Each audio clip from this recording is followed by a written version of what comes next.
Hello everyone, welcome to success with Rai academy. जैसा आप thumbnail में देख रहे हैं कि इज़राइल और फ़िलिस्तीन जो इस समय युद्ध चल रहा है, इज़राइल और फ़िलिस्तीन का, वो किस तरीके से विश्व समुदाय के लिए भी अब खतरा बनकर उभर रहा है, क्योंकि इस युद्ध में विश्व भी दो भागों में बंटता दिख रहा है। हालांकि ये युद्ध इज़राइल और फ़िलिस्तीन का है और ये आज का नहीं, काफ़ी पुराना युद्ध है। कई इसका दशकों पुराना इतिहास है जो अभी तक सुलझा नहीं है। कौन से ऐसे बिंदु हैं, कौन से ऐसे पॉइंट्स हैं जिनके पीछे ये इतनी लड़ाई चल रही है इन दोनों देशों के बीच, और आज के इस वीडियो में हम यही डिस्कस करेंगे कि कारण क्या है और ये कब से युद्ध चलता आ रहा है, इसकी पृष्ठभूमि क्या है, किस तरीके से फ़िलिस्तीन से इज़राइल बना, और गाजा यरूशलेम में किस तरीके से तीन धर्म निवास करते हैं, यानी कि तीन धर्मों के लिए वो काफ़ी पवित्र स्थान माना जाता है। और इसमें जो और भी देश हैं वो किस तरीके से इसमें भूमिका निभा रहे हैं, ये सारी बातें आज के हम इस वीडियो में देखेंगे। तो चलिए वीडियो को शुरू करते हैं। सबसे पहला जो हमारा इम्पॉर्टेंट पॉइंट बनता है वो ये कि हम ये तो देखें कि किस बात पर लड़ाई हो रही है, ग्राफ के माध्यम से। तो जब हम ग्राफ ओपन करते हैं तो हम ये देखते हैं कि देखिए, यहाँ ये हमारा इज़राइल है, ये फ़िलिस्तीन वाला हिस्सा है, और ये है यरूशलेम, और ये गाजा। जो मेन लड़ाई है वो अब इस क्षेत्र के लिए हो रही है। और पहले ये पूरा ही क्षेत्र फिलिस्तीन हुआ करता था। अब धीरे धीरे ये इज़राइल इस पर पूरी तरीके से कब्जा करता दिख रहा है। हालांकि यरूशलेम को एक आप कह सकते हैं इज़राइल की भी राजधानी बोल सकते हैं, लेकिन इसे एक यूएनओ का हिस्सा माना जाता है। यूएनओ ने इसे अपने अंडर में कर रखा है, आप ये बोल सकते हैं। और ये है मिस्र, और ये है जॉर्डन, ओमान। तो अब चलिए, अब जो मेन पॉइंट है उस पर आते हैं कि इसराइल और फिलिस्तीन के बीच का इतिहास क्या है। देखिए, ऑटमन साम्राज्य ने 14वीं शताब्दी तक पूरे मिडिल ईस्ट पर अपना कब्जा कर रखा था। 19वीं सदी तक यह कमजोर होने लगा था और 19वीं सदी से पूरे यूरोप में राष्ट्रवाद की बहार आ गई थी, जिसमें इटली जर्मनी अहम है। ये तमाम देश छोटे छोटे टुकड़ों में बटे थे, लेकिन एकीकरण के दौर में यह देश 1950 के आसपास एक होना शुरू हो गए। इसी एकीकरण के दौरान थियोडोर हर्जल ने यहूदी राष्ट्र की बात शुरू की। इसे जॉयनिस्ट आंदोलन का नाम दिया गया। जॉयनिस्ट आंदोलन उसे कहते हैं जिसमें यहूदी एक बार फिर से अपनी पवित्र धरती पर जाना चाहते हैं, जहां से यहूदी धर्म की शुरुआत हुई थी। यह तकरीबन 3000 साल पहले फिलिस्तीन में इसकी शुरुआत हुई थी। यहूदियों के इज़राइल जाने के की एक और बड़ी वजह यह थी कि पूरे यूरोप में यहूदियों का संहार किया जा रहा था, जिसमें सिर्फ जर्मनी या हिटलर नहीं आता है, बल्कि पूरे यूरोप में फ्रांस, रूस, इटली, पोलैंड के देश में यहूदियों पर काफ़ी अत्याचार किया गया था। इसमें धर्म को कई जगहों पर बैन कर दिया गया था, और इन अत्याचारों के चलते यहूदियों ने अपनी धरती पर वापस जाने की शुरुआत करी थी। अब जब ये विवाद काफ़ी बढ़ रहा था तो इसमें ब्रिटेन ने भी अपनी भूमिका निभाने की कोशिश करी, और ब्रिटेन ने इसमें आर्टमन साम्राज्य को हराया था, या कह सकते हैं हार की करार पर पहुंचा दिया था। 1917 में जब प्रथम विश्व युद्ध चल रहा था तब ये सारी घटना हुई थी, और ब्रिटेन के विदेश मंत्री सर आर्थर बेल्फोर ने यहूदियों को युद्ध खत्म करने के बाद फिलिस्तीन में स्थापित करने की पूरी कोशिश की। लेकिन इसी दौरान ब्रिटेन ने गुपचुप तरीके से एक साइक्स पीको करार करा दिया। इसे फ्रांस और रूस के साथ किया गया था, जिसमें यह कहा गया था कि प्रथम विश्व युद्ध खत्म होने के बाद कौन सा देश किस देश पर अपना कब्जा करेगा। इस करार के तहत ब्रिटेन ने फिलिस्तीन को अपने हिस्से में रखा था, जबकि सीरिया जॉर्डन को फ्रांस को दे दिया था, जबकि टर्की के कुछ इलाकों को रूस को दे दिया गया था। इसके साथ ही अरब देशों को ब्रिटेन ने भरोसा दिया था कि युद्ध के बाद फिलिस्तीन को आपको दे देंगे अगर आप ऑटमन साम्राज्य के खिलाफ हमारा साथ देंगे। अब इसमें फिर आगे ब्रिटेन के खिलाफ क्यों विद्रोह हुआ। पहले विश्व युद्ध के बाद फिलिस्तीन में एक नई सरकार का गठन हुआ। इस दौरान बड़ी संख्या में फिलिस्तीन में यहूदी शरण लेने लगे। यहाँ इस समय यहूदियों की कुल आबादी सिर्फ 3% थी, लेकिन अगले 30 साल में यह बढ़कर 30% तक पहुंच गई। यहूदियों ने यहाँ आकर अरब लोगों से जमीन खरीदनी शुरू कर दी और यहाँ यहूदी बस्तियों की स्थापना करनी भी शुरू कर दी। इस दौरान 1936 में ब्रिटिश सरकार के खिलाफ अरब ने बगावत शुरू कर दी। इस बगावत को खत्म करने के लिए ब्रिटेन की सरकार ने यहूदी लड़ाकों का साथ लिया। इस बगावत के बाद ब्रिटेन की सरकार ने यहूदियों के फिलिस्तीन आने पर कुछ पाबंदियां लगा दी, जैसे अब हर साल 10,000 से अधिक यहूदी यहाँ नहीं आ सकते हैं, ताकि अरब लोगों की बगावत को थोड़ा रोका जा सके। जिसके बाद यहूदी लड़ाके ब्रिटेन की सरकार के खिलाफ शुरू कर दिया गया और गुरिल्ला लड़ाई करने लगे। दूसरे युद्ध जो इसमें अब भयावह किस तरीके से उस समय चरम पर थी, यह भी बताया जा रहा है कि दूसरे विश्व युद्ध में लाखों यहूदियों को गैस चैम्बर में मार दिया गया था।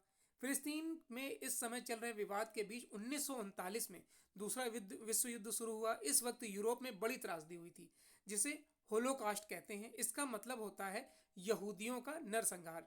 जर्मनी में लाखों की संख्या में यहूदियों को गैस चैम्बर में डालकर मार दिया गया था, और कहते हैं कि इस दौरान 40 लाख यहूदियों को गैस चैम्बर में डालकर मारा गया था। इस अत्याचार में यहूदी फिलिस्तीन की ओर भागने लगे थे, क्योंकि उन्हें लगने लगा था कि अगर जीवित रहना है तो उसे अपने ही देश जाना होगा। मध्यस्थता के लिए यह मामला फिर यूएनओ में भी पहुंचा था। 1947 में यूएन ने एक नया रेजोल्यूशन हुआ कि यहूदियों को अपना देश मिलना चाहिए, जिस पर इजराइल को समर्थन मिला। इस रेजोल्यूशन के बाद इजराइल को दो भागों में बांट दिया गया। एक हिस्सा था यहूदी राज्य और एक था अरब राज्य। लेकिन बड़ी समस्या थी कि जेरूसलम, क्योंकि यहाँ आधी आबादी यहूदियों की थी और आधी आबादी मुस्लिमों की थी, इसलिए यूएन ने फैसला दिया कि यरूशलेम को अंतर्राष्ट्रीय सरकार के द्वारा चलाया जाएगा, यानी यूएन के द्वारा चलाया जाएगा। अब इसराइल ने इसमें कहां अपना दम दिखाया। इस घोषणा के तुरंत बाद इसराइल के आसपास के देशों ने इसराइल पर हमला करना शुरू कर दिया। मिस्र, सीरिया, इराक, जॉर्डन ने इसराइल पर हमला किया। इसे 1948 से 1949 का अरब इसराइल युद्ध कहते हैं। इस युद्ध में इसराइल ने अपनी ताकत का परिचय देते हुए इन दोनों को पीछे ढकेलकर अपनी जमीन में इजाफा किया, यानी कि जमीन इसराइल को यूएन के द्वारा दी गई थी, अब वह इस युद्ध के बाद और बढ़ गई। इस लड़ाई के दौरान बड़ी संख्या में शरणार्थियों की समस्या खड़ी हो गई। इसराइल से तकरीबन 7 लाख लोग विस्थापित हो गए। इस लड़ाई के बाद गाजा पट्टी का नियंत्रण इसराइल के पास चला गया और पश्चिम घाट पर जॉर्डन ने कब्जा कर लिया था। अब इसमें इसराइल को मान्यता कब मिली? देखिए, मिस्र, सीरिया और जॉर्डन से इसराइल के रिश्ते काफ़ी अच्छे नहीं थे। इनके बीच आपसी तनाव काफ़ी ज़्यादा था। 1967 में, यानी कि 1967 में मिस्र ने अपनी सेना इसराइल की सीमा पर तैनात कर दी थी, लेकिन इसराइल ने मिस्र के हमले से पहले ही हमला कर दिया और इस लड़ाई में इसराइल ने मिस्र, जॉर्डन और सीरिया को बुरी तरह से हराया और कई इलाकों को इन देशों से इसराइल ने अपने कब्जे में ले लिया, जिससे गाजा और वेस्ट बैंक आज भी इसराइल के कब्जे में है, जैसा आपने देखा था। देखिए, ये है गाजा और ये है वेस्ट बैंक, जो अभी भी इसराइल के कब्जे में है। 1978 में इसराइल को मिस्र ने पहली बार एक राष्ट्र के तौर पर मान्यता दी थी, जिस पर काफ़ी विवाद भी हुआ था। उस वक्त मिस्र के तत्कालीन राष्ट्रपति अनवर सदाक कुछ साल बाद उनकी हत्या कर दी गई थी इस निर्णय की वजह से। फिलिस्तीन और इजराइल के बीच का संघर्ष का अगर हम इतिहास देखें तो इस तमाम संघर्ष के बाद फिलिस्तीन और इजराइल के बीच विवाद शुरू हुआ। इसराइल के खिलाफ पीएलओ, यानी कि पैलेस्टाइन लिबरेशन ऑर्गेनाइजेशन ने इसराइल के खिलाफ अपनी लड़ाई शुरू कर दी थी, जिसमें काफ़ी चर्चित नेता थे यासिर अराफात। फिलिस्तीन के लोगों ने इसराइल सरकार के खिलाफ अपना विरोध शुरू कर दिया, क्योंकि इन लोगों को इनके अधिकार नहीं मिले और वेस्ट बैंक पर इसराइल की सेना तैनात थी। इस विवाद हिंसा में तब्दील हो गया और तकरीबन 100 यहूदी और 1000 अरब की मौत हो गई। इसी दौरान हमास का जन्म हुआ, क्योंकि पीएलओ से भी ज़्यादा खतरनाक थी। पीएलओ इसराइल से समझौते के पक्ष में था, जबकि हमास का मानना था कि इसराइल देश का अस्तित्व ही नहीं है, हम इसे राष्ट्र नहीं मानते हैं। 1993 में ओस्लो करार के तहत इसराइल और फिलिस्तीन का, यूं कहे कि इसराइल के पीएम यित्ज़हाक राबिन और पीएलओ के नेता यासिर अराफात के बीच समझौता हुआ। इन दोनों ही नेताओं को नोबेल पीस अवार्ड मिला। इस समझौते के तहत पीएलओ ने इसराइल को एक राष्ट्र के तौर पर मान्यता दी और इसराइल की सरकार ने पीएलओ को मान्यता दी। इसके पहले पीएलओ को आतंकी संगठन माना जाता था। समझौते के तहत 5 साल के लिए हिंसा को रोकने का भी करार किया गया था। अब बात आती है यरूशलेम की। यरूशलेम आप जानते होंगे 3 धर्मों का सबसे पवित्र स्थान माना जाता है। और इसे इजराइल की राजधानी भी माना जाता है। इजराइल की राजधानी यरूशलेम सिर्फ एक पवित्र शहर है, बल्कि ये एक ऐतिहासिक शहर भी है। इजराइल का यरूशलेम शहर यहूदियों के साथ साथ ईसाइयों और मुस्लिमों का भी केंद्र है। इजराइल की करीब 74.2% आबादी यहूदी है, 17.8% आबादी मुस्लिम है और 2% आबादी क्रिश्चियन है। इजराइल की कुल आबादी में फिलिस्तीनियों की भी हिस्सेदारी है, जो आए दिन संघर्ष की वजह से बनती है। इस बार भी संघर्ष की वजह बनती है। इस बार भी कुछ ऐसा ही हुआ। दरअसल 7 मई को रमजान के पाक महीने का आखिरी शुक्रवार था। पूर्वी यरूशलेम में स्थित अल अक्सा कंपाउंड में फिलिस्तीनियों और इजरायली पुलिस के बीच झड़प हो गई। यरूशलेम को लेकर ये झगड़ा क्यों है? ये इलाका ईसाई, इस्लाम और यहूदी तीनों धर्मों को मानने वालों के लिए अहम माना जाता है। ये तीनों ही धर्म अपनी शुरुआत को बाइबल के पैगंबर अब्राहम से जोड़ते हैं। ईसाई धर्म का मानना है कि यहाँ कलवारी की पहाड़ी पर यीशु को सूली पर चढ़ाया गया था। उनका मकबरा सेप्लका के अंदर है। मुस्लिम क्यों इसको मानते हैं? मुस्लिम इस जगह को इसलिए अहम मानते हैं क्योंकि डोम ऑफ रॉक और अल अक्सा मस्जिद यहाँ पर है। इस मस्जिद को इस्लाम का तीसरा सबसे पवित्र स्थल माना जाता है। उनका मानना है कि पैगंबर मोहम्मद ने यात्रा के दौरान मक्का से यहाँ तक का सफ़र तय किया था। इस मस्जिद से पास ही डोम ऑफ रॉक है। मुसलमान मानते हैं कि यहीं से पैगंबर मोहम्मद जन्नत गए थे। अब यहूदी क्यों मानते हैं? यहूदी यरूशलेम को अपना मानते हैं क्योंकि यही वो जगह है जहां अब्राहम ने अपने बेटे आइजैक की कुर्बानी दी थी। यहूदियों का यहाँ कोटेल या वेस्टर्न वॉल है। यह दीवार पवित्र मंदिर का अवशेष है। यानी यरूशलेम ईसाई, इस्लाम और यहूदी तीनों धर्मों का केंद्र माना जाता है। जब आज़ाद हुआ था इजराइल, तो 24 घंटे बाद इजराइल ने जैसे ही अपनी आज़ादी का ऐलान किया था, उसके महज 24 घंटे के बाद ही अरब देशों ने इस पर हमला बोल दिया था। जैसा अभी आपको बताया गया था कि जॉर्डन, मिस्र, इन लोगों ने हमला बोल दिया था। यह लड़ाई करीब 1 साल तक चली। इसमें इजराइल की जीत हुई थी और अरब देशों की हार हुई थी। युद्ध समाप्त होने के साथ ही इजराइल की 120 सदस्यीय संसद के लिए जनवरी यानी 25 जनवरी 1949 को पहला चुनाव हुआ था और गुरियन बने थे पहले प्रधानमंत्री। डेविड बेन गुरियन देश के पहले प्रधानमंत्री चुने गए थे। इस वक्त दुनिया की कुल यहूदी आबादी के 40% से ज़्यादा लोग इजराइल में रहते हैं। इजराइल दुनिया का अकेला यहूदी देश है। थियोडोर हर्जल ने रखी थी इजराइल के गठन की नींव। जियोडोर हर्जल नाम के वियना में रहने वाले एक यहूदी ने इजराइल की स्थापना की सैद्धांतिक तौर पर नींव रखी थी। 1860 में जन्मे हर्जल वियना में एक सामाजिक कार्यकर्ता के रूप में कार्य करते थे। देखिए, सारे पॉइंट्स इंपॉर्टेंट अब इसलिए बनते हैं क्योंकि ये काफ़ी हाईलाइट टॉपिक चल रहा है इस समय, और अगर एग्जाम होता है तो इससे क्वेश्चन बन सकता है, इसलिए ये आपको पॉइंट टू पॉइंट बताया जा रहा है। अब मैप के द्वारा अगर हम समझें तो आज जो इसराइल जिस देश है वो पहले इसराइल नहीं फिलिस्तीन ही था। अब इस ग्राफ के माध्यम से समझिए, जो सबसे पहली पिक है 1947 की है, जब पूरा ये फिलिस्तीन हुआ करता था, इसराइल का कोई नामो निशान नहीं था।